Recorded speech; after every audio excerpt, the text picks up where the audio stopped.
Now for a closer look at the big stories of the week with the Inside Utah Politics panel. This week we have Crystal Young-Otterstrom with LDS Democrats and Michelle Quist, opinion writer for the Salt Lake Tribune. Ladies, great to have you with us. Thanks so much for being here. Appreciate your time. Good to be here. Thanks. Happy. Let's start off with the governor's race for 2020. Things are taking shape. Let's talk about Jon Huntsman Jr.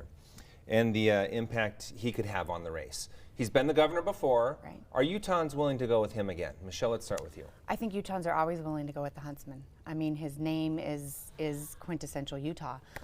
He was a good governor when he was, when he was governor. Of course, there are negatives, for that are still around. He left office. He went to work for administration. He left that position. So there are issues for sure. But I definitely wouldn't count him out and would count him as a front runner if he comes in. Crystal, let's bring you in from the Democratic side. How do you view Jon Huntsman Jr. playing out in this race? I think he's a strong contender. I don't think he has quite the strength that he had in his last two races, but with so many candidates, 28% is really all you need. It's really anybody's game at this point. The most organized campaign, or like we were saying before, an outlier who excites enough fringe delegates really could get the nomination. Yeah, let's dig into that a little more and use the Salt Lake City mayoral race as an example. 1 year ago, people weren't talking about Aaron Mendenhall as the next mayor of Salt Lake City. In fact, Jim DeBackus in the polls looked like the clear front runner there. But here we are.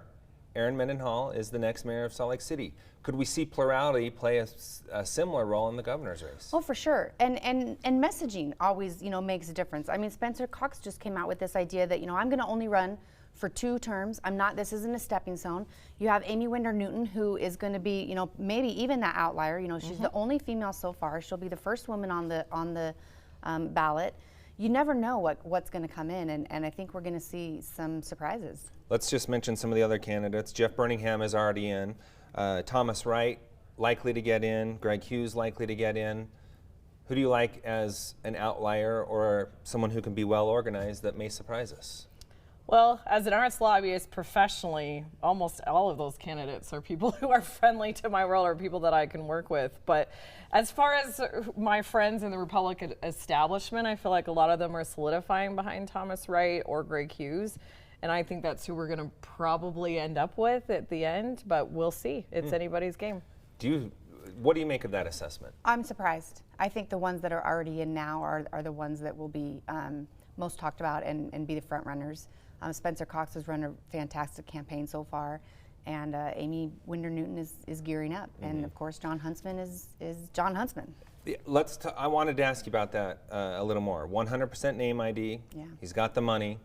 Those are you typically look at a race, and those are the most important elements there. Well, and taxes are a big deal right now, and he implemented flat tax, and it was huge when he did it, and he was the point was he was able to get something done, and Utahns like that, and I think he's going to tout that a lot. Okay, let's move on to the flat tax that really hurt education though at the same time.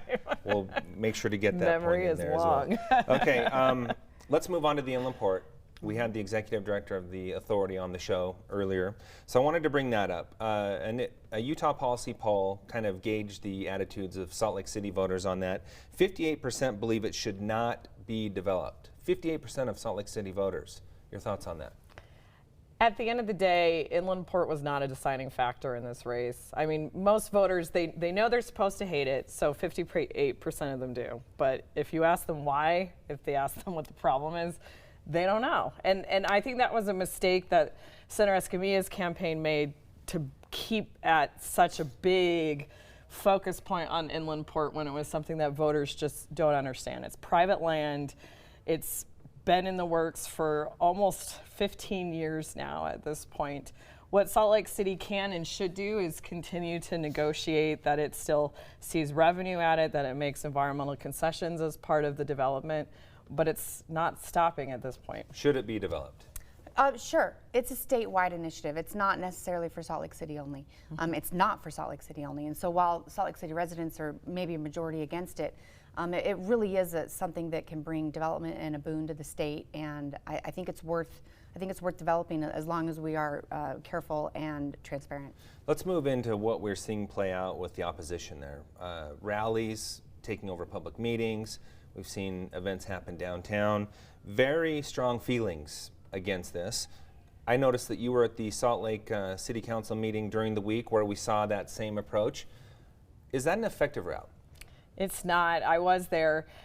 I started out in politics as that. I was the activist that yelled, shut down meetings, shut down streets. We marched, did so many things with Mayor Anderson back in the day. And I learned pretty fast that it felt great to yell. You get all those great hormones in your brain. You think you're doing something that makes a difference, but you're not. You make a difference when you're part of the process, you're building relationships, you negotiate, you compromise, you have an agenda, you have a set goal of where you want to go in a few years. And my advice to the protesters would be, come be part of the process. That city council wants to talk to you. The mayor wants to talk to you. The governor wants to talk to you on these issues. And if you make yourself available, if you're willing to have a conversation, they'll have it. Michelle, your thoughts there? Well, I mean, just this week, the issue wasn't even the Inland Port. The issue that shut down the meeting was homelessness and closing of the road home. And so, it becomes this, oh, they're doing it again. It's just discounted. When you start to do it for every issue and just do it in general, you just discount yourself and you're not heard as often. Your voice can be louder if you're not shouting. Okay, let's move on to another very interesting topic. We're going to dive into the Democratic race for the nomination for president. Some interesting words coming from one of the candidates recently, Amy Klobuchar, on Pete Buttigieg, the mayor from South Bend.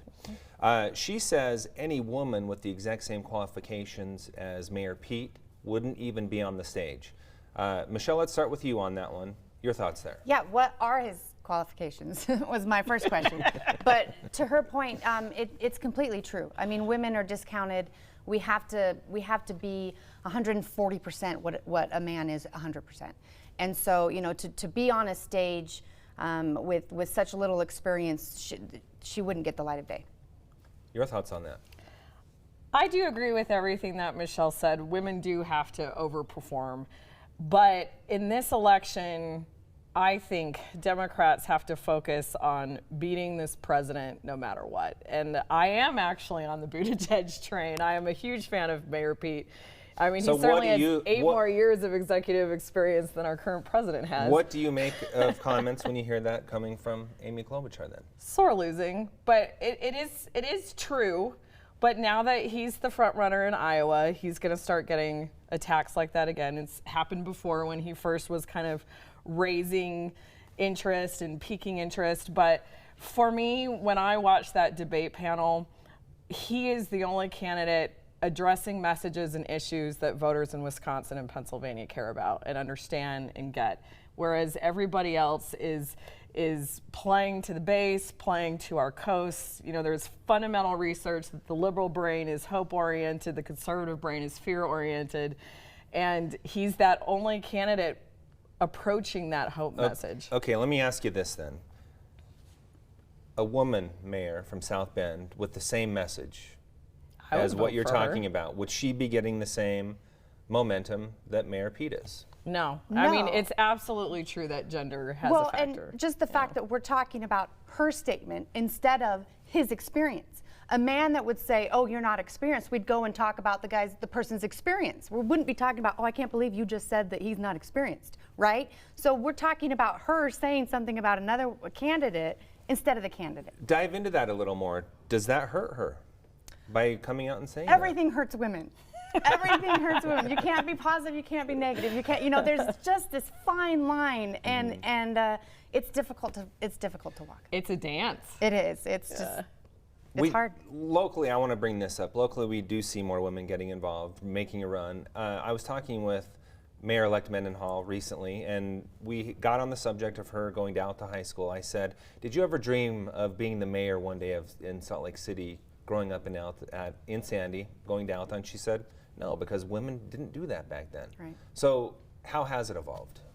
It has evolved a lot. I mean, for me as a kid, I actually deeply admired Hillary Clinton. This is a bad thing to admit, probably, but watching her, I felt like women could do anything.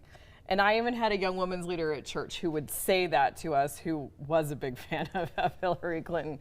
But it's true that there are not enough examples of women in politics. It's true that it's hard for us to exist within men's spaces. We have to take on a lot of male characteristics to Right. do it. You know, Okay, the I have pitch of about our 15 voice. seconds, so I want to give Michelle Sorry. the last word You on have that. to see what you want to be. And if you don't see that it's an option, then you never think that you could do that. It's just so hard for a little girl to think, oh, I want to be president someday, when they have never seen a president that's female. All right. Great conversation. Thanks so much for being here. Appreciate it. Thank you.